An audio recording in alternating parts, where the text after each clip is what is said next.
Friends, Guyana అంటే ఒకప్పుడు చాలా పేద దేశం. కానీ గత కొన్ని నెలలుగా అక్కడ జరుగుతున్న పరిణామాలు చూస్తుంటే అది త్వరలోనే రెండవ దుబాయ్ కాబోతోందని అర్థమవుతుంది.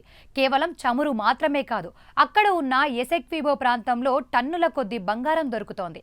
శాటిలైట్ ఫోటోల ప్రకారం అక్కడ ఉన్న మట్టిలో ప్రతి కిలోకు గ్రాముల కొద్ది బంగారం ఉందట. అంటే అక్కడ మీరు నేల తవ్వితే చాలు బంగారం దొరికే పరిస్థితి. The Guardian Guyana's gold and oil boom ప్రకారం ఇది ఈ దశాబ్దంలోనే అతిపెద్ద నిధివేట. వింత ఏంటంటే ఈ సంపద దొరికినప్పటి నుండి పొరుగు దేశం వెనిజులా ఆ ప్రాంతం తమదే అని వాదిస్తోంది.